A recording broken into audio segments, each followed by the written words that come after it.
ഏറ്റവും ബഹുമാനം നിറഞ്ഞ പ്രിയപ്പെട്ട വിദ്യാർത്ഥിനികളെ, സോഷ്യൽ സയൻസിൻ്റെ 7ാമത്തെ അധ്യായമായിട്ടുള്ള നമുക്കായി നാം തന്നെ എന്ന് പറയുന്ന പൊളിറ്റിക്കൽ സയൻസ് വിഭാഗത്തിലെ ആദ്യത്തെ അധ്യായത്തെക്കുറിച്ചാണ് നമ്മൾ ഇന്നിവിടെ ചർച്ച ചെയ്യാൻ പോകുന്നത്.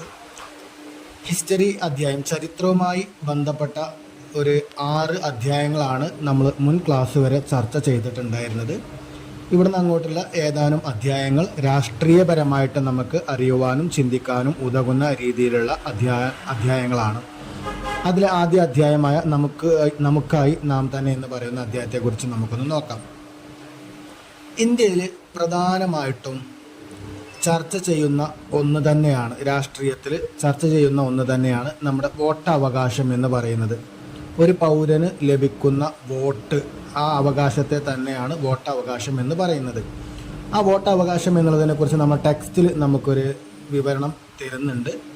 ജാതി, മതം, വർണ്ണം, ലിംഗം, ജനനസ്ഥലം, ഭാഷ എന്നീ വ്യത്യാസങ്ങൾ പരിഗണിക്കാതെ രാജ്യത്തിനകത്ത് പ്രായപൂർത്തിയായ എല്ലാ പൗരന്മാർക്കും വോട്ട് ചെയ്യുവാനുള്ള അവകാശത്തെയാണ് സാർവത്രിക വോട്ടവകാശം, അഡൾട്ട് ഫ്രാഞ്ചൈസ് എന്ന് പറയുന്ന ആ ഒരു പോർഷൻ പറയുന്നത്.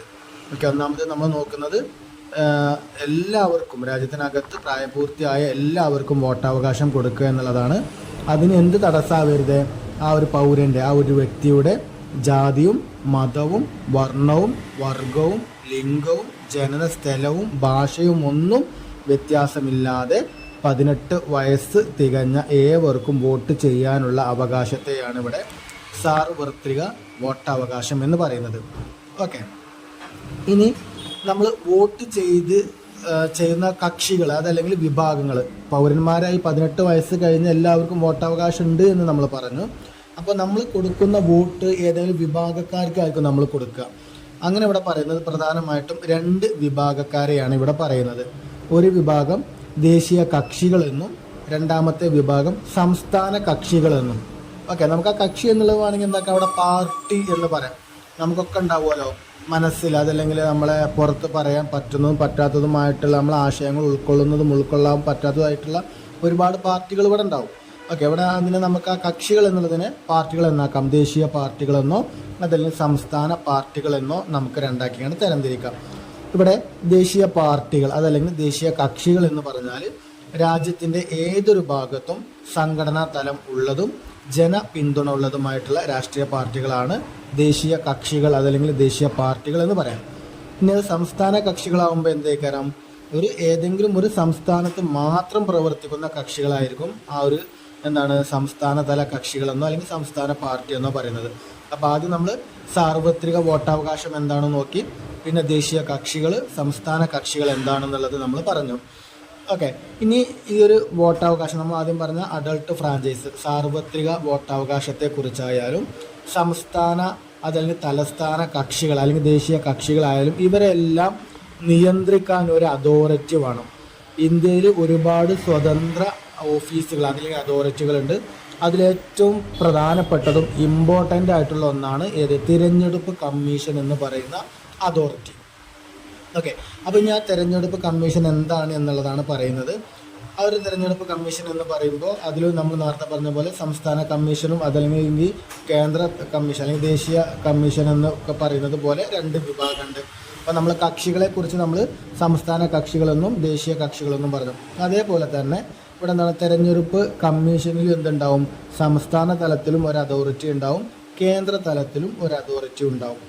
അതിൽ പറയുന്നുണ്ട്, ഇവിടെ ഇപ്പോൾ നിലവിൽ ഉള്ള കുറച്ച് കാര്യങ്ങൾ പറയുന്നുണ്ട്. ഒന്ന്, സംസ്ഥാന തെരഞ്ഞെടുപ്പ് കമ്മീഷൻ. നമ്മൾ പറഞ്ഞു ഓരോ സംസ്ഥാനത്തിലൊന്നുണ്ടാവും, ഇതിന് ഓരോ കമ്മീഷനുകൾ ഉണ്ടാവും എന്ന് പറയുന്നുണ്ട്. ഓക്കെ, എല്ലാ സംസ്ഥാനങ്ങളിലുമുള്ള പ്രാദേശിക സർക്കാരുകളിലേക്കുള്ള തെരഞ്ഞെടുപ്പ് നടത്തുക എന്നതാണ് സംസ്ഥാന തെരഞ്ഞെടുപ്പ് കമ്മീഷൻ്റെ ചുമതല. അതിലുൾപ്പെട്ട അംഗങ്ങൾ എന്ന് പറയുന്നത് ഒരു മുഖ്യ തെരഞ്ഞെടുപ്പ് ഓഫീസറെ കൂടാതെ 2 അംഗങ്ങൾ, മൊത്തം 3 ആളുകൾ ഉള്ള ഒരു അംഗമാണ് സംസ്ഥാന തെരഞ്ഞെടുപ്പ് കമ്മീഷൻ എന്ന് പറയുന്നത്.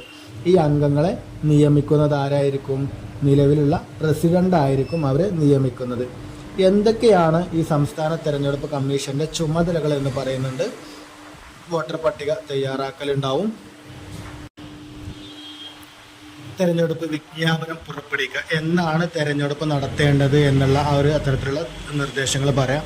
നാമനിർദ്ദേശ പത്രിക സ്വീകരിക്കുക, സൂക്ഷ്മ പരിശോധന നടത്തുക, നാമനിർദ്ദേശ പത്രിക പിൻവലിക്കുന്നതിന് മേലുള്ള തീരുമാനം എടുക്കുക. ഇപ്പോൾ ചില ആളുകൾ നമുക്കറിയാലോ, നാമനിർദ്ദേശ പത്രിക കൊടുക്കും, ചിലപ്പോൾ എന്ത് ചെയ്യും, അവർ കൊടുത്ത നാമനിർദ്ദേശ പത്രിക അവരുടെ സ്വത്ത് വിവരം, അവരുടെ മറ്റു പേഴ്സണൽ കാര്യങ്ങളൊക്കെ ഫേക്കാണ് എന്ന് ബോധ്യപ്പെട്ട് കഴിഞ്ഞാൽ അത് അവർ പിൻവലിക്കും, അതല്ലെങ്കിൽ തിരഞ്ഞെടുപ്പ് കമ്മീഷൻ അതെന്ത് ചെയ്യും, റദ്ദ് ചെയ്യും. അങ്ങനെയൊക്കെയുള്ള കാര്യങ്ങൾ ചെയ്യുക. മാത്രമല്ല അന്തിമ സ്ഥാനാർത്ഥി പട്ടിക തയ്യാറാക്കുക, തിരഞ്ഞെടുപ്പ് നടത്തുക, അതിൻ്റെ വോട്ടെണ്ണൽ നടത്തുക, ഫലപ്രഖ്യാപനം നടത്തുക, സ്ഥാനാർത്ഥികൾക്ക് ചിഹ്നം നൽകുക, രാഷ്ട്രീയ പാർട്ടികൾക്ക് പെരുമാറ്റ ചട്ടം കൊണ്ടുവരിക, തെരഞ്ഞെടുപ്പ് പരാതികൾ പരിഹരിക്കുക, അതേപോലെ സ്വതന്ത്ര സ്ഥാനാർത്ഥികൾക്ക് ചിഹ്നം അനുവദിക്കുക, രാഷ്ട്രീയ പാർട്ടികൾക്ക് അംഗീകാരം നൽകുക. ഓക്കെ, ഇതൊക്കെയാണ് സംസ്ഥാന തെരഞ്ഞെടുപ്പ് കമ്മീഷന്റെ ചുമതലകൾ എന്ന് പറയാം. അപ്പോൾ നമ്മൾ പറഞ്ഞല്ലോ, അകത്ത് സംസ്ഥാനങ്ങൾക്കകത്ത് വളരെ വിശാലമായിട്ടുള്ള അധികാരത്തോടു കൂടി പ്രവർത്തിക്കുന്ന ഒരു സ്വതന്ത്ര ഏജൻസിയാണ് നമ്മുടെ തിരഞ്ഞെടുപ്പ് കമ്മീഷനുകൾ എന്ന് പറയുന്നത്. ഓക്കെ, അപ്പോൾ അവരെന്താണ്, ഒരു രാജ്യത്തിൻ്റെ ഡെമോക്രസി നിലനിർത്തുന്നതിൽ, അല്ലെങ്കിൽ അതിൻ്റെ ജനാധിപത്യ വ്യവസ്ഥ ആധികാരികമായിട്ട് നിലനിർത്തുന്നതിൽ വളരെ ഇമ്പോർട്ടൻ്റ് ആയിട്ടുള്ള റോള് വഹിക്കുന്ന ഒരു മേഖലയാണ് നമ്മുടെ ഈ തിരഞ്ഞെടുപ്പ് കമ്മീഷനുകൾ എന്ന് പറയുന്നത്. ഇത്തരം കമ്മീഷനുകൾ എന്ന് ഒരു ഫലവത്തായ രീതിയിൽ പ്രവർത്തിക്കാതാവുന്നുവോ അന്ന് എന്ത് ചെയ്യും, ആ രാജ്യത്തിൻ്റെ കെട്ടുറപ്പുകൾ നശിച്ചുകൊണ്ടിരിക്കുമെന്ന് നമുക്ക് പറയാൻ പറ്റും. ഓക്കെ, അപ്പോൾ നമ്മൾ ആദ്യം പറഞ്ഞത് സാർവത്രിക വോട്ടവകാശം എന്താണ് എന്നുള്ളതാണ്. പിന്നീട് നമ്മൾ ദേശീയ കക്ഷികളും സംസ്ഥാന കക്ഷികളും എന്താണെന്ന് പറഞ്ഞു. പിന്നെന്താണ് ഇതിനായിട്ട്, അതല്ലെങ്കിൽ ഈ രാഷ്ട്രീയപരമായിട്ട് നമ്മൾ നോക്കുമ്പോൾ തിരഞ്ഞെടുപ്പാണ് ഏറ്റവും വലിയ റോളുള്ള ഒരു ഭാഗമെന്ന് നമ്മൾ പറഞ്ഞു. അതോടൊപ്പം തന്നെ ഈ തിരഞ്ഞെടുപ്പ് നടത്തുന്നത് തിരഞ്ഞെടുപ്പ് കമ്മീഷനുകളാണ് എന്ന് പറഞ്ഞു. അത് കേന്ദ്ര തലത്തിലും സംസ്ഥാന തലങ്ങളിലും ഉണ്ട് എന്ന് പറഞ്ഞു. ദെൻ അതോടൊപ്പം തന്നെ സംസ്ഥാന തിരഞ്ഞെടുപ്പ് കമ്മീഷൻ എന്ന് പറയുന്നത് 3 അംഗങ്ങൾ ഉൾപ്പെട്ടതാണ്. അതിനൊരു മുഖ്യ തിരഞ്ഞെടുപ്പ് കമ്മീഷണറും ഉണ്ടാവും, 2 സപ്പോർട്ടിംഗ് അംഗങ്ങളും ഉണ്ടാവും. ഈ 3 പേരെയും തിരഞ്ഞെടുക്കുന്നത്, അതല്ലെങ്കിൽ അധികാരത്തിൽ കൊണ്ടുവരുന്നത് പ്രസിഡന്റ് ആണെന്ന് പറഞ്ഞു. പിന്നെ പോരാത്തതിന് കൂടെ നമ്മൾ എന്ത് പറഞ്ഞു, ഈ തിരഞ്ഞെടുപ്പ് കമ്മീഷന്റെ ചുമതലകൾ എന്തൊക്കെയാണെന്നുള്ളതും നമ്മൾ പറഞ്ഞു. അങ്ങനെ രാജ്യത്തിൻ്റെ പല ഏരിയകളിൽ നിന്നായിട്ട് പൊതുജനങ്ങളായ നമ്മൾ തിരഞ്ഞെടുത്ത് വിടുന്ന രാഷ്ട്രീയ കക്ഷികളോ പാർട്ടികളോ ആണ് പിന്നീട് നമ്മളെ ഭരിക്കുന്നത്. അങ്ങനെ നമ്മൾ ഈ തിരഞ്ഞെടുപ്പിലൂടെ ഇത്തരം ആളുകളെ പറഞ്ഞയച്ച് ഇവരിലൂടെ ഒരു കൂടിയാലോചനയുടെ ഭാഗമായിട്ടാണ് ഒരു ഗവൺമെൻറ് ഒരു പ്രൊഡക്റ്റീവായിട്ടുള്ളൊരു ഗവൺമെൻറ് ക്രിയേറ്റ് ചെയ്യപ്പെടുന്നത്. ഓക്കെ, അപ്പോൾ അങ്ങനെയുള്ള ആ ഒരു ഭാഗത്തെക്കുറിച്ചാണ് നമ്മൾ പറയുന്നത്. ആദ്യം നമ്മൾ നോക്കിയത് ഒന്നുകൂടി ഒന്ന് റിവൈൻഡ് ചെയ്യാണ്, എന്താണ് സാർവത്രിക വോട്ടവകാശം. ഓക്കെ, സാർവത്രിക വോട്ടവകാശം എന്താണെന്ന് പറഞ്ഞു. പിന്നെ ദേശീയ കക്ഷികൾ, സംസ്ഥാന കക്ഷികൾ പറഞ്ഞു.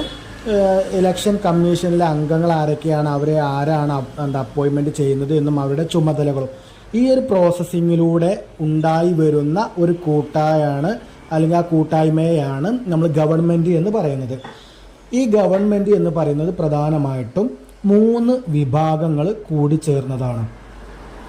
ആ 3 വിഭാഗങ്ങൾ ഏതൊക്കെയാണ് എന്നുള്ളതാണ് ഇനി പറയാൻ പോകുന്നത്. ആ 3 വിഭാഗങ്ങൾ നിയമനിർമ്മാണ വിഭാഗം, കാര്യനിർവഹണ വിഭാഗം, നീതിന്യായ വിഭാഗം. ഈ 3 വിഭാഗങ്ങളും കൂടി ചേർന്നതിനെയാണ് നമ്മുടെ ഗവൺമെൻറ് എന്നുള്ളത് കൊണ്ട് അർത്ഥമാക്കുന്നത്. അതിലൊന്നാമത്തെ വിഭാഗമാണ് നിയമനിർമ്മാണ വിഭാഗം എന്ന് പറയുന്നത്. രാജ്യത്തിന് ആവശ്യമായിട്ടുള്ള എന്തെല്ലാം നിയമങ്ങളാണോ വേണ്ടത് അവകളെല്ലാം നിർമ്മിക്കുന്നത് ആരാണ്? ഈ നിയമനിർമ്മാണ വിഭാഗം അല്ലെങ്കിൽ നിയമനിർമ്മാണ സഭകളാണ്. ഈ നിയമനിർമ്മാണ സഭ എന്ന് പറയുന്നത് കേന്ദ്ര തലത്തിലും ഉണ്ടാവും, സംസ്ഥാന തലത്തിലും ഉണ്ടാവും. ഓക്കെ, കേന്ദ്ര തലത്തിൽ എന്ന് പറയുന്നത് നമ്മുടെ ലോക്സഭയും രാജ്യസഭയും അടങ്ങുന്നതാണ് നമ്മുടെ നിയമനിർമ്മാണ സഭ എന്ന് പറയുന്നത്. ഇനി സംസ്ഥാന തലത്തിലേക്ക് എത്തുമ്പോൾ അതാത് സംസ്ഥാനങ്ങളിൽ ഉണ്ടാകുന്ന നിയമസഭകളുണ്ടാവും, അവകളെയാണ് പറയുന്നത്.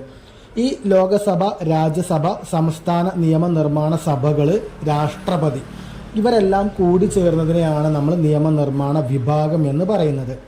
ഓക്കെ, സിമ്പിളാണ്. ഒരു രാജ്യത്തിന് ആവശ്യമായിട്ടുള്ള നിയമങ്ങൾ നിർമ്മിക്കുന്ന വിഭാഗത്തെയാണ് നിയമനിർമ്മാണ സഭ എന്ന് പറയുന്നതിൽ. അതിലുൾപ്പെടുന്ന മേഖലകൾ അതല്ലെങ്കിൽ വിഭാഗങ്ങളാണ് ലോകസഭയും രാജ്യസഭയും സംസ്ഥാന നിയമനിർമ്മാണ സഭകളും പിന്നീട് രാഷ്ട്രപതി, അതല്ലെങ്കിൽ സംസ്ഥാന തലത്തിൽ ഗവർണർ. ഓക്കെ, ദെൻ രണ്ടാമത്തെ വിഭാഗമാണ് കാര്യനിർവഹണ വിഭാഗം എന്ന് പറയുന്നത്.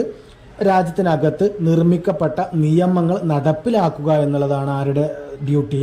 കാര്യനിർവഹണ വിഭാഗത്തിൻ്റെ ഡ്യൂട്ടി. നമ്മൾ മുകളിൽ നിയമനിർമ്മാണ വിഭാഗം പറഞ്ഞു. അവരാണ് രാജ്യത്തിന് ആവശ്യമായിട്ടുള്ള നിയമങ്ങൾ നിർമ്മിക്കുന്നത്. ഇങ്ങനെ നിർമ്മിക്കപ്പെട്ട നിയമങ്ങൾ രാജ്യത്തിനകത്ത് എഫക്റ്റീവായിട്ട് നടപ്പിലാക്കുന്നുണ്ടോ എന്നോ അല്ലെങ്കിൽ നടപ്പിലാക്കേണ്ടത് ആരുടെ ചുമതലയാണ്? കാര്യനിർവഹണ വിഭാഗത്തിൽപ്പെട്ട ആളുകളുടെ ഡ്യൂട്ടിയാണ്. ആ കാര്യനിർവഹണ വിഭാഗം മുഖ്യമായിട്ടും നടപ്പിലാക്കുന്നത് ആരാണ്? നമ്മുടെ രാജ്യത്തിനകത്തെ പോലീസ് ഉദ്യോഗസ്ഥരിലൂടെയാണ് അത് നടപ്പിലാക്കുന്നത്. ഇനി അതിൽപ്പെട്ട അംഗങ്ങളാണ് രാഷ്ട്രപതി, ഉപരാഷ്ട്രപതി, പ്രധാനമന്ത്രി എന്ന് പറയുന്ന ആളുകൾ. ഇവരിലൂടെയാണ് എന്താണ് നിർമ്മിക്കപ്പെട്ടിട്ടുള്ള നിയമങ്ങൾ രാജ്യത്തിനകത്ത് നടപ്പിലാക്കുന്നത്. മൂന്നാമത്തെ വിഭാഗമാണ് നീതിന്യായ വിഭാഗം എന്ന് പറയുന്നത്. രാജ്യത്തിനകത്ത് നിർമ്മിക്കപ്പെട്ട നിയമം നടപ്പിലാക്കുമ്പോൾ തന്നെ അതിൽ വരുന്ന പിഴവുകൾ, പ്രശ്നങ്ങൾ, അതല്ലെങ്കിൽ ചിലതെന്തുണ്ടാവും, നിയമമായിട്ട് വരും, പക്ഷെ അതിൻ്റെ വ്യാഖ്യാനങ്ങൾ, അതിൻ്റെ നിർവചനം, ഇതൊക്കെ ചെയ്യുന്നത് ആരാണ്? നീതിന്യായ വിഭാഗമാണ്. നീതിന്യായ വിഭാഗം എന്ന് പറയുമ്പോൾ കോടതികളെയാണ് അവിടെ ഉന്നം വെക്കുന്നത്. നമ്മുടെ രാജ്യത്തിനകത്ത് പ്രധാനമായിട്ടും പല കോടതികളെ പല പല തട്ടുകളാക്കിയിട്ട് നമ്മൾ മാറ്റിയിട്ടുണ്ട്. അതിലേറ്റവും ഹയസ്റ്റ് ആയിട്ടുള്ള കോർട്ടാണ് സുപ്രീം കോടതി എന്ന് പറയുന്നത്. അതിൻ്റെ താഴെ വരുന്നതാണ് ഹൈക്കോടതികൾ, അതിന് തൊട്ട് താഴെ വരുന്നതാണ് ജില്ലാ കോടതികൾ, അതിന് താഴെ വരുന്നതാണ് സബ് കോടതികളും മുൻസിഫ് കോടതികളും. ഇതാണ് നമ്മൾ പൊതുവെ ആ ഒരു ഗവൺമെൻറ് എന്ന് പറയുന്നതിൻ്റെ ഒരു ചരിത്രം നമുക്ക് കാണിച്ചു തരുന്നത്. ഓക്കെ, കാര്യനിർവഹണ വിഭാഗം, പിന്നെ നിയമനിർമ്മാണ വിഭാഗം, പിന്നെ നീതിന്യായ വിഭാഗം, ഇങ്ങനെ 3 വിഭാഗങ്ങളാണ്.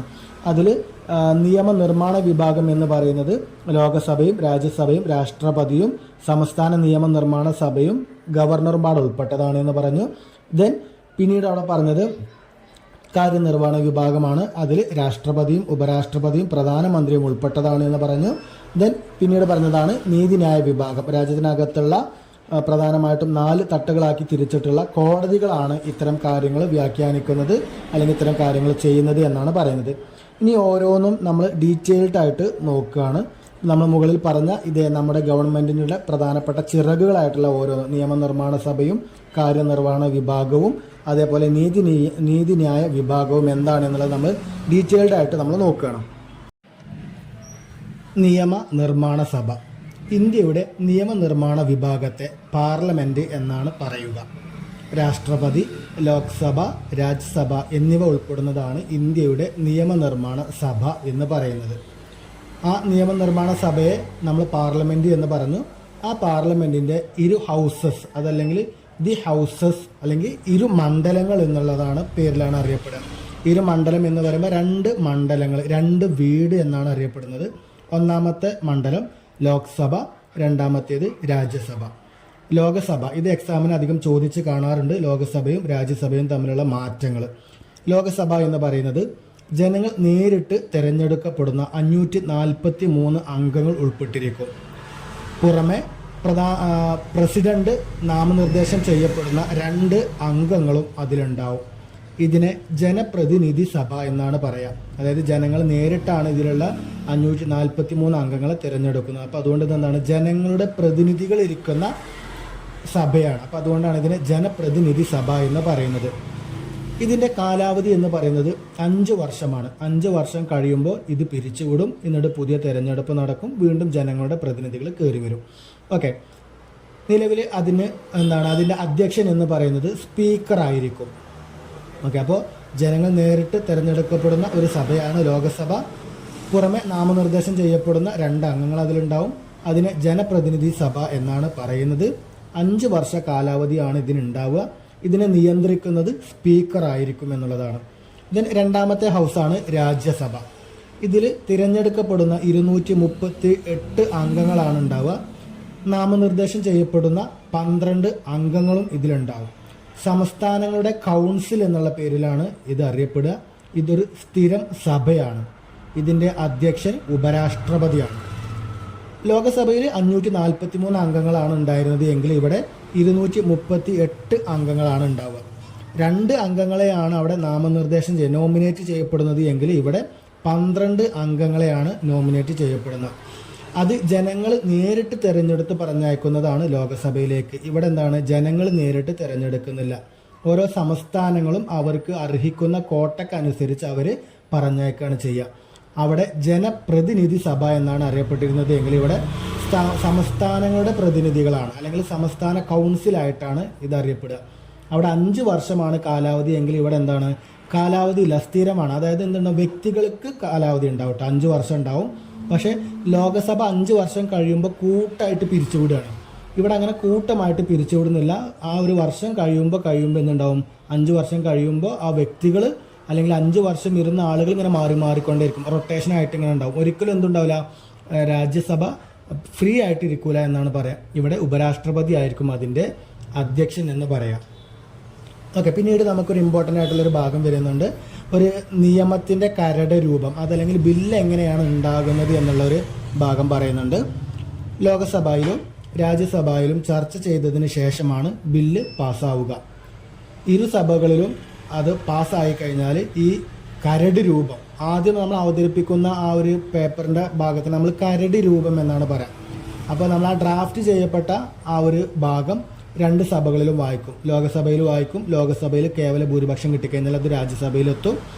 രാജ്യസഭയിലും അത് വായിക്കും. അതിന് കേവല ഭൂരിപക്ഷം കിട്ടിക്കഴിഞ്ഞാൽ ആ ഡ്രാഫ്റ്റ് എന്ന് പറയുന്നത് പ്രസിഡന്റിൻ്റെ കയ്യിലെത്തും.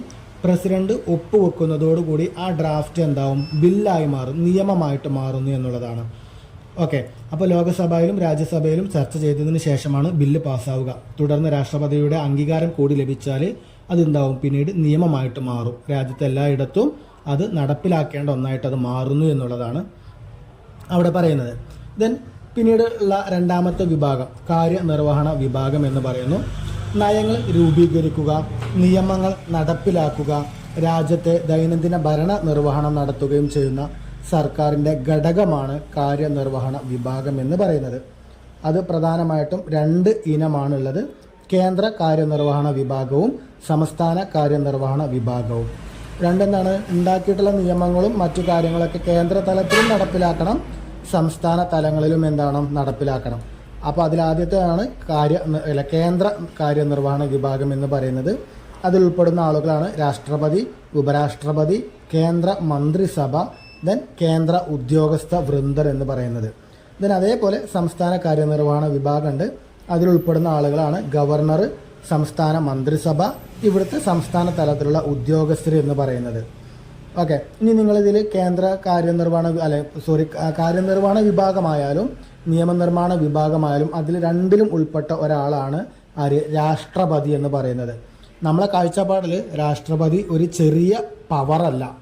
ഓക്കെ, അങ്ങനെ ആരെങ്കിലും ധരിച്ചിട്ടുണ്ടെങ്കിൽ അത് ശരിയല്ല. അദ്ദേഹത്തിന് എന്താണ്, നമുക്ക് നേരിട്ട് നമ്മുടെ കാര്യങ്ങളിൽ ഇൻവോൾവ് ചെയ്യുന്നില്ല എന്നെങ്കിൽ കൂടി രാജ്യത്തിനകത്ത് നടക്കുന്ന ഓരോ മൈന്യൂട്ട് കാര്യങ്ങളിലും എന്തുണ്ട്, അതിൻ്റേതായിട്ടുള്ള പവർ, അധികാരമുള്ള ആളാണ് രാഷ്ട്രപതി എന്ന് പറയുന്നത്. ഓക്കെ, അപ്പോൾ അത് തന്നെയാണ് അടുത്ത നമ്മുടെ ചർച്ച, രാഷ്ട്രപതി എന്ന് പറയുന്നത്. ഇന്ത്യയുടെ പ്രഥമ പൗരനാണ്, ഇന്ത്യയുടെ രാഷ്ട്ര തലവനാണ് രാഷ്ട്രപതി. എല്ലാ കാര്യനിർവഹണ അധികാരവും രാഷ്ട്രപതിയിൽ ഉറച്ചതാണ്. അതല്ലെങ്കിൽ എല്ലാ കാര്യനിർവഹണ വിഭാഗവും അതിൻ്റെ ഹെഡും, അതല്ലെങ്കിൽ നിയമനിർമ്മാണവും അതിൻ്റെ ഹെഡ് എന്ന് പറയുന്നതാണ്. ഈ രാഷ്ട്രപതി സൈൻ ചെയ്താലേ അത് നടപ്പിലാവുകയുള്ളൂ എന്നാണ് പറയുന്നത്. അദ്ദേഹത്തിന് പേരിന് മാത്രമാണ് അധികാരമുള്ളത് എങ്കിലും എന്താണ്, ആ ഉള്ള അധികാരങ്ങൾ പവർഫുള്ളാണ് എന്നാണ് നമ്മൾ മനസ്സിലാക്കേണ്ടത്. 5 വർഷമാണ് ഇദ്ദേഹത്തിൻ്റെ കാലാവധി.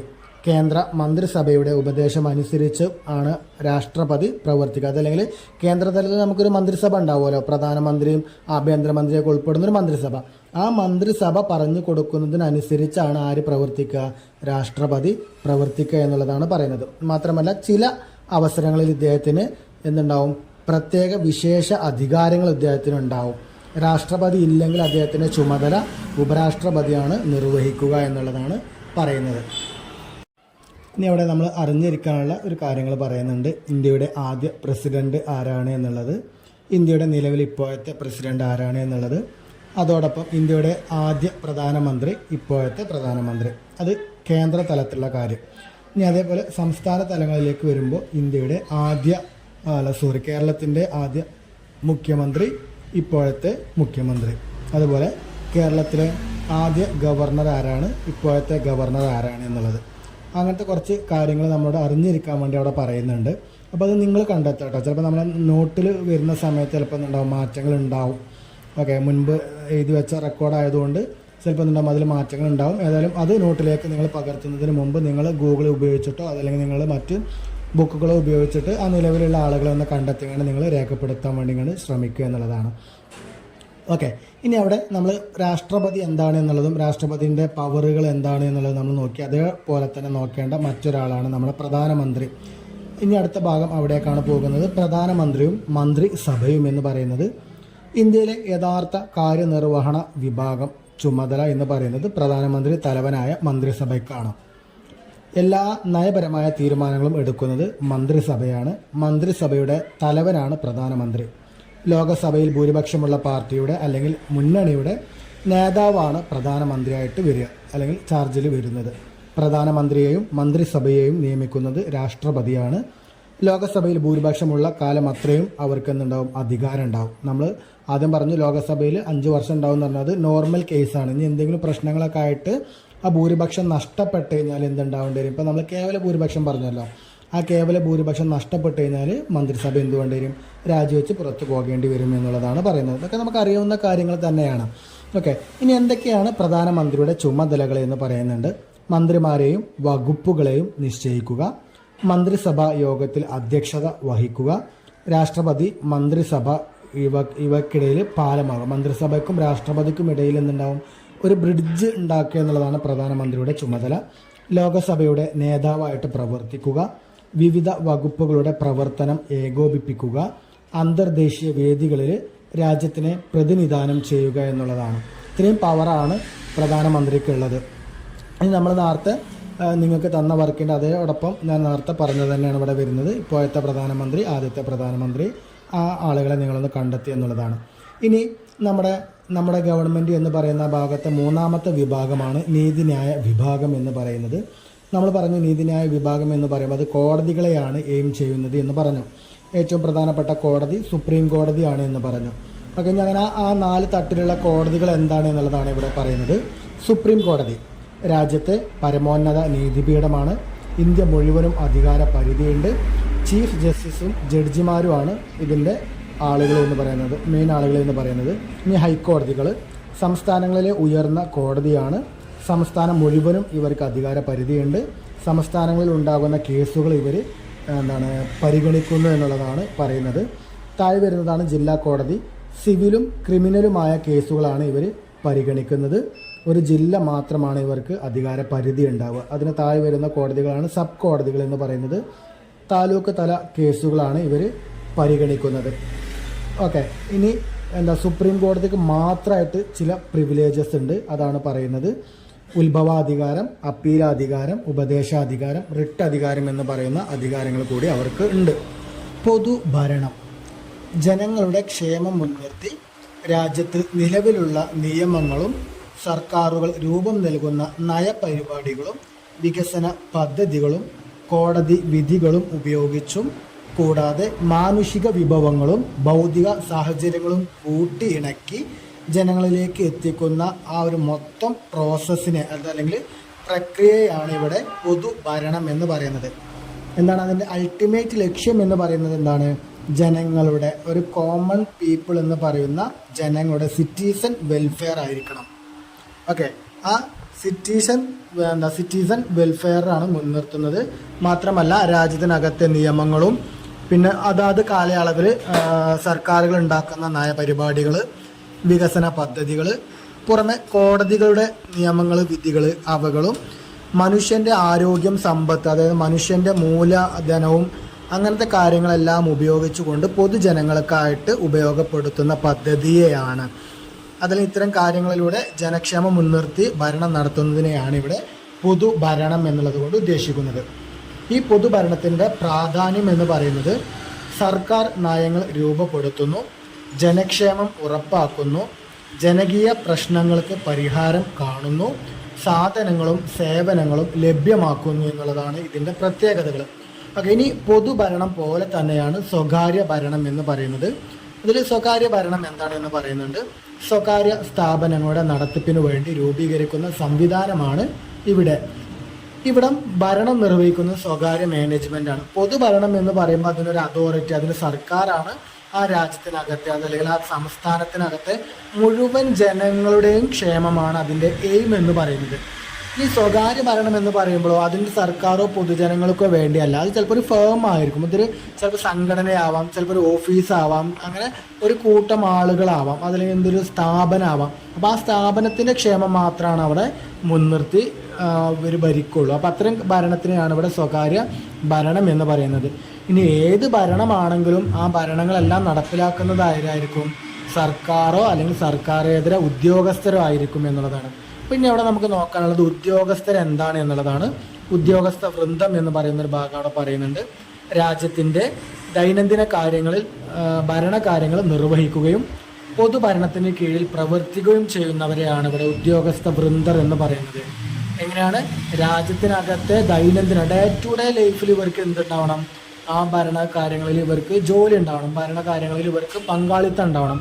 മാത്രമല്ല ഇവരെന്തിൻ്റെ ഭാഗമായിരിക്കണം, പൊതുഭരണത്തിൻ്റെ ഭാഗമായിരിക്കുമാണ്. അതായത് സർക്കാരിൻ്റെ കീഴിലുള്ള എന്നാൽ ഡേ ടു ഡേ ലൈഫിൽ ജനങ്ങൾക്ക് ആവശ്യമായിട്ടുള്ള എല്ലാ കാര്യങ്ങളും ചെയ്തു കൊടുക്കുന്ന ഉദ്യോഗസ്ഥരെയാണ് ഇവിടെ ഉദ്യോഗസ്ഥ വൃന്ദർ എന്ന് പറയുന്നത്. കേന്ദ്ര സംസ്ഥാന സർക്കാരുകളുടെ കീഴിലും പൊതുമേഖലാ സ്ഥാപനങ്ങളിലും പ്രവർത്തിക്കുന്ന മുഴുവൻ ഉദ്യോഗസ്ഥരെയുമാണ് ഇവിടെ ഉദ്യോഗസ്ഥ വൃന്ദം എന്നതുകൊണ്ട് ഉദ്ദേശിക്കുന്നത്. ഓക്കെ, ഈ ഉദ്യോഗസ്ഥ വൃന്ദത്തിൻ്റെ സവിശേഷതകൾ എന്ന് പറയുന്നത് ഇവർ ശ്രേണീപര സംഘടന ആയിരിക്കും. എന്തുണ്ടാവും, ഇവരുടെ ഹൈറാർക്കി അനുസരിച്ച് ഇതിനൊരു ഓർഡർ ഉണ്ടാവും. ഏറ്റവും മുകളിൽ ഒരാൾ, അതിന് താഴെ എന്ന് പറഞ്ഞ് ഒരു സ്റ്റെപ്പ് ബൈ സ്റ്റെപ്പായിട്ട് ഇതിനൊരു ഓർഡർ ഉണ്ടാവും. പിന്നെ ഇവർ സ്ഥിരമായിരിക്കും. ഇവർക്ക് അപ്പോയിൻമെൻറ്റ് കിട്ടി ജോലി ചെയ്ത് തുടങ്ങുമ്പോൾ എന്തുണ്ടാവും, ഇവർ ഇടയ്ക്കിടയ്ക്ക് മാറൂല. ഇവരുടെ റിട്ടയർമെൻറ്റ് കാലാവധി തീരുന്നത് ഇവർ സ്ഥിരമായിട്ട് ആ ഉദ്യോഗസ്ഥ തസ്തികയിലുണ്ടാവും. യോഗ്യതയുടെ അടിസ്ഥാനത്തിലായിരിക്കും ഇവരെ നിയമിക്കുക. ഇവർക്ക് എന്തുണ്ടാവില്ല, ആ ജോലിയിൽ ഇരിക്കുന്ന സമയത്ത് ഒരു കറക്റ്റായിട്ടൊരു രാഷ്ട്രീയ ഭേദം ഉണ്ടാവില്ല, രാഷ്ട്രീയ നിഷ്പക്ഷതയാണ് ഇവർക്ക് ഉണ്ടാവുക. മാത്രമല്ല ഏതേത് ജോലിയിലാണ്, ഏതേത് തൊഴിലിലാണ് ഇവർ തൊഴിൽ ചെയ്യുന്നത് എങ്കിൽ അതിന് പ്രത്യേകമായിട്ട് എന്തുണ്ടാവും, ഒരു വൈദഗ്ധ്യം ഉണ്ടാവും, അതിന് പരിശീലനം ഇവർക്ക് ഉണ്ടാവും, കഴിവുണ്ടാവും എന്നാണ് പറയുന്നത്. ഇനി ഈ ഉദ്യോഗസ്ഥർ തന്നെ പ്രധാനമായിട്ടും 3 തരംതിരിക്കുന്നുണ്ട്. ഇത് എക്സാമിന് ചോദിച്ച് കാണാറുണ്ട്. അഖിലേന്ത്യാ സർവീസ്, കേന്ദ്ര സർവീസ്, സംസ്ഥാന സർവീസ് എന്നിങ്ങനെ കാണാറുണ്ട്. ഓക്കെ, അപ്പോൾ അതിൽ ഓരോന്ന് എന്താ എന്ന് പറയുന്നുണ്ട്. അഖിലേന്ത്യാ സർവീസ് എന്ന് പറഞ്ഞാൽ ദേശീയ തലത്തിൽ തിരഞ്ഞെടുക്കപ്പെടുന്നു, കേന്ദ്ര സർവീസിലോ സംസ്ഥാന സർവീസിലോ നിയമിക്കപ്പെടുന്നു. അതിനുള്ള ഉദാഹരണമാണ് ഇന്ത്യൻ അഡ്മിനിസ്ട്രേറ്റീവ് സർവീസ്, IAS കളക്ടർമാർ ഇതിനുള്ള ഉദാഹരണമാണ് എന്നാണ് പറയുന്നത്. കേന്ദ്ര സർവീസ് ദേശീയ തലത്തിൽ തിരഞ്ഞെടുക്കപ്പെടുന്നു, കേന്ദ്ര ഗവൺമെൻറ്റിന് മാത്രം അധികാരമുള്ള ഭരണ വകുപ്പുകളിൽ നിയമിക്കുന്നു. അതിനുള്ള ഉദാഹരണമാണ് ഇന്ത്യൻ ഫോറിൻ സർവീസ് IFS, അതുപോലെ Indian postal service, Indian revenue സർവീസൊക്കെ അതിനുള്ള ഉദാഹരണങ്ങളാണ്. ദെൻ സംസ്ഥാന സർവീസ്, സംസ്ഥാന തലത്തിൽ മാത്രമാണ് ഇവരെ തിരഞ്ഞെടുക്കപ്പെടുന്നത്. സംസ്ഥാന ഗവൺമെൻറ്റിന് കീഴിൽ വരുന്ന വകുപ്പുകളിൽ ഇവരെ നിയമിക്കുന്നു. അതിനുള്ള ഉദാഹരണമാണ് sales tax officer, Kerala administrative service എന്നൊക്കെ പറയുന്ന ഒരു മേഖലകൾ. ഇനി നമ്മൾ അറിഞ്ഞിരിക്കേണ്ട ഒന്നാണ് ഈ സാക്ഷരത, ഈ ലേണിംഗ് എന്ന് പറയുന്ന ഒരു ഭാഗം. ഇൻ്റർനെറ്റ്, ഇലക്ട്രോണിക് സാങ്കേതിക വിദ്യയുമായി ബന്ധപ്പെട്ട പ്രാഥമിക അറിവിനെയാണ് ഇവിടെ ഈ സാക്ഷരത എന്ന് പറയാം. ഒരു ബേസ് ആയിട്ടുള്ള നോളേജ് മതി എന്തിനെക്കുറിച്ച്, ഇൻ്റർനെറ്റിനെ കുറിച്ചും ഇലക്ട്രോണിക് സാങ്കേതിക വിദ്യകളെക്കുറിച്ചുള്ളൊരു പൊതുവായ ധാരണ ഉണ്ടെങ്കിൽ അത് നമുക്ക് ഈ സാക്ഷരത ആണ് എന്ന് പറയാൻ പറ്റും. ഈ സാക്ഷരത കൈവരിക്കുന്നത് കൊണ്ടുള്ള നേട്ടങ്ങൾ എന്തൊക്കെയാണെന്ന് പറയുന്നുണ്ട്. സേവനത്തിനായിട്ട് ഓഫീസുകളിൽ പോവേണ്ട, നമുക്ക് എന്ത് ചെയ്യാൻ പറ്റും, ഫോണുകൾ ഉപയോഗിച്ചോ അതിൽ ഫോൺ കോൾ ചെയ്തോ നമ്മൾ ഓൺലൈൻ പർച്ചേസിംഗ് ഒക്കെ അതിൻ്റെ ഭാഗമായിട്ട് വരുന്നതാണ്. വിവര സാങ്കേതിക വിദ്യയുടെ സഹായത്താൽ സേവനങ്ങൾ നേടാൻ കഴിയും. സർക്കാർ സേവനങ്ങൾ കുറഞ്ഞ ചിലവിലും വേഗത്തിലും ലഭ്യമാക്കാൻ സാധിക്കും. ഓഫീസുകളുടെ കാര്യക്ഷമത കൂട്ടാൻ കഴിയും, സേവനത്തിൻ്റെ ഗുണമേന്മ ഉയർത്താനും കഴിയുമെന്നുള്ളതാണ്. പിന്നെ ഒന്ന് വരുന്നൊരു ടോപ്പിക്കാണ് വിവരാവകാശം എന്ന് പറയുന്നത്. ഏതൊരു സർക്കാർ സ്ഥാപനത്തിൽ നിന്നും അവയുടെ പ്രവർത്തനങ്ങളുമായി ബന്ധപ്പെട്ട വിവരങ്ങൾ അറിയുവാനുള്ള അവകാശത്തെയാണ് ഇവിടെ വിവരാവകാശം, റൈറ്റ് ടു ഇൻഫോർമേഷൻ എന്ന് പറയുന്നത്. അതിന് പ്രത്യേകം ഒരു വകുപ്പ് തന്നെ ഇപ്പോൾ നമ്മളുടെ ഇടയിലുണ്ട് കേട്ടോ. ഓക്കെ, വിവരാവകാശം എന്തിന് എന്ന് ചോദിച്ചാൽ അതെന്താണ്, അഴിമതി തടയാൻ കഴിയും, ഉദ്യോഗസ്ഥർക്കിടയിൽ ഉത്തരവാദിത്തം കൂട്ടാൻ കഴിയും, സർക്കാർ പ്രവർത്തനങ്ങൾ സുതാര്യമാക്കാൻ കഴിയും, പൊതുസ്ഥാപനത്തെക്കുറിച്ചുള്ള വിവരങ്ങൾ ജനങ്ങൾക്ക് ലഭ്യമാക്കാനും കഴിയും. ഇനി എങ്ങനെ നമ്മളൊരു വിവരാവകാശ നിയമപ്രകാരം നമുക്ക് എന്തെങ്കിലും ഒരു വിവരം കിട്ടണം എന്നുണ്ടെങ്കിൽ അതിന് നമ്മൾ അപേക്ഷ സമർപ്പിക്കണം. എങ്ങനെയാണ് അപേക്ഷ സമർപ്പിക്കുക എന്ന് പറയുന്നുണ്ട്. ഒരു വെള്ള പേപ്പറിൽ എഴുതി തയ്യാറാക്കിയ അപേക്ഷയായിരിക്കണം. അതുപോലെ 10 രൂപയുടെ കോർട്ട് ഫീസ് സ്റ്റാമ്പ് ഒട്ടിക്കണം. അത് ഏത് സ്ഥാപനത്തിനാണോ അയക്കുന്നത് ആ സ്ഥാപനത്തിൻ്റെ മേധാവിയോ അതിൽ വിവരാവകാശ ഓഫീസർക്കോ ആണ് അത് സമർപ്പിക്കേണ്ടത്. നമ്മൾ ചോദിക്കുന്ന കാര്യം സ്വന്തം കാര്യങ്ങളാവരുത്, പൊതു കാര്യത്തെക്കുറിച്ചായിരിക്കണം നമ്മുടെ സംശയം അല്ലെങ്കിൽ വിഷയം. പിന്നെ അതിൽ നമ്മൾ എഴുതുമ്പോൾ ആരാണോ അപേക്ഷകൻ അദ്ദേഹത്തിൻ്റെ പൊതുവായിട്ടുള്ളൊരു മേൽവിലാസം അതിലുണ്ടായിരിക്കണം. ഈ ഒരു വിവരാവകാശ നിയമപ്രകാരമൊക്കെ നമുക്ക് എക്സാമിന് ഒരു കത്ത് എഴുതാനൊക്കെ ചോദിച്ച് കാണാറുണ്ട്. അല്ലെങ്കിൽ ഈ ലേണിങ്ങും ഈ ഒരു വിവരാവകാശ നിയമമൊക്കെ എക്സാമിന് വരാറുണ്ട് എന്നാണ് അർത്ഥം. ഓക്കെ, വിവരാവകാശ കമ്മീഷൻ എന്ന് പറയുന്ന ഒരു പാർട്ടാണ് വരുന്നുണ്ട്. വിവരാവകാശ നിയമപ്രകാരമുള്ള അധികാരങ്ങളുടെ ചുമതലയും പ്രവൃത്തിയുമാണ് വിവരാവകാശ കമ്മീഷൻ്റെ ജോലി എന്ന് പറയുന്നത്. കൃത്യസമയത്തിനകം മറുപടി തരാതിരിക്കുകയോ അപേക്ഷ നിരസിക്കുകയോ അപൂർണമായി മറുപടി തരികയോ തെറ്റായ രീതിയിൽ മറുപടി തരികയോ തൃപ്തികരമല്ലാത്ത മറുപടി തരികയോ ഇങ്ങനെയൊക്കെ നമ്മൾ അനുഭവമാണ്. അതായത് ഇപ്പോൾ നമ്മൾ മുകളിൽ പറഞ്ഞ പ്രകാരം എന്തെങ്കിലും ഒരു വിഷയത്തിൻ്റെ പേരിൽ നമ്മളൊരു സ്ഥാപനത്തിന് നമുക്ക് ഇന്ന കാര്യത്തെക്കുറിച്ചൊരു വിവരാവകാശ നിയമപ്രകാരം അറിവ് വേണം എന്ന് പറഞ്ഞ് നമ്മൾ അപേക്ഷ കൊടുത്തു. എന്നിട്ട് നമുക്ക് ആ അപേക്ഷ സ്വീകരിച്ച അധികാരി എന്ത് ചെയ്യണം? നമുക്ക് ഈ മുകളിൽ പറഞ്ഞ കാര്യകാരണത്താൽ നമ്മൾ തൃപ്തരല്ല എന്നുണ്ടെങ്കിൽ എന്ത് ചെയ്യാം? ആ തൃപ്തിപ്പെടാൻ വേണ്ടിയിട്ട് ആ തൃപ്തരല്ല എന്നുള്ള ഒരൊറ്റ കാരണം കൊണ്ട് നമുക്ക് എന്ത് ചെയ്യാം? വിവരാവകാശ കമ്മീഷനിലേക്ക് നമുക്ക് പുതിയൊരു ലെറ്റർ കൊടുക്കാം, അതല്ലെങ്കിൽ അവിടെ പരാതിപ്പെടാം എന്നാണ് പറയുന്നത്. ഓക്കെ, ഇനി രാജ്യത്തിനകത്ത് അതല്ലെങ്കിൽ നമ്മുടെ സംസ്ഥാനത്തിനകത്ത് ഒരു ഭരണ പരിഷ്കാര കമ്മീഷൻ ഉണ്ട് എന്നാണ് പറയുന്നത്. സംസ്ഥാനത്തെ പൊതുഭരണ സംവിധാനത്തിൻ്റെ കാര്യക്ഷമത വിലയിരുത്തി മെച്ചപ്പെടുത്തുന്നതിനുള്ള നിർദ്ദേശങ്ങൾ നൽകുക എന്നതാണ് ഭരണ പരിഷ്കാര കമ്മീഷൻ്റെ ലക്ഷ്യങ്ങൾ എന്ന് പറയുന്നത്. ഉദ്യോഗസ്ഥരുടെ മെച്ചപ്പെട്ട പ്രകടനം ഉറപ്പാക്കുന്നതിനായിട്ട് അവരുടെ നിയമനം, സ്ഥാനനിർണയം, സ്ഥാനക്കയറ്റം എന്നിവ ഈ ഒരു ഭരണ പരിഷ്കാര കമ്മീഷന് പരിശോധിക്കുന്നുണ്ട്. ഗവൺമെൻറ് ഘടകങ്ങളുടെ ജനാധിപത്യവൽക്കരണത്തിനുള്ള രീതികൾ നിർദ്ദേശിക്കുന്നുണ്ട്. പങ്കാളിത്ത ഭരണ സാധ്യതകൾ പരിശോധിക്കുന്നുണ്ട്. പ്രധാന പൊതുസേവനങ്ങൾ എത്രത്തോളം നടപ്പിലാക്കുന്നു എന്ന് വിലയിരുത്തി അവയുടെ കാര്യക്ഷമത മെച്ചപ്പെടുത്തുന്നുണ്ട് എന്നാണ് പറയുന്നത്. ഇനി നമ്മുടെ നാട്ടിൽ നമ്മൾ ഈ മുകളിൽ പറഞ്ഞ എത്ര കാര്യങ്ങളെല്ലാം എത്രയും സൂക്ഷ്മമായിട്ട് നമ്മൾ ചെയ്ത് കഴിഞ്ഞാലും അഴിമതി ഇല്ലാതെ നമുക്ക് നമ്മുടെ നാട്ടിൽ ഇന്നേ വരെ മുന്നോട്ട് പോയിട്ടുണ്ട് എന്ന് നമുക്ക് പറയാൻ പറ്റില്ല. അപ്പം അത്തരത്തിൽ നാട്ടിലുണ്ടാകുന്ന ഇത്തരം അരക്ഷിതാവസ്ഥകൾ അല്ലെങ്കിൽ അഴിമതികൾ പ്രശ്നങ്ങളൊക്കെ പരിഹരിക്കാൻ വേണ്ടിയിട്ട് ഒരുപാട് സംഘടനകൾ അതല്ലെങ്കിൽ ഒരുപാട് കൂട്ടായ്മകൾ, ഓർഗനൈസേഷൻസ്, ഒരുപാട് വകുപ്പുകൾ ഇവിടെ ഉണ്ട്. അത്തരം വകുപ്പുകളെയാണ് നമുക്കിവിടെ പരിചയപ്പെടുത്തി തരുന്നത്.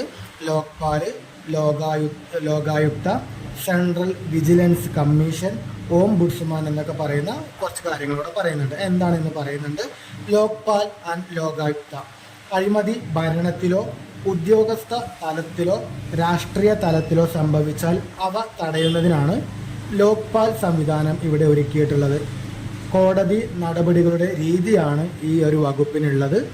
ദേശീയ തലത്തിൽ അത് ലോക്പാലാണ്, സംസ്ഥാന തലത്തിലേക്ക് അതാവുമ്പോൾ അത് ലോകായുക്ത എന്നുള്ള പേരിലാണ് അറിയപ്പെടുന്നത്. ഇനി സെൻട്രൽ വിജിലൻസ് കമ്മീഷൻ സർക്കാർ ഓഫീസുകളിലെ അഴിമതിയെക്കുറിച്ച് അന്വേഷിക്കുന്നതിനുള്ള ചുമതലയാണ് ഇവർക്കുള്ളത്. വിജിലൻസിൻ്റെ തലപ്പത്ത് ഒരു വിജിലൻസ് കമ്മീഷണർ ഉണ്ടാവും.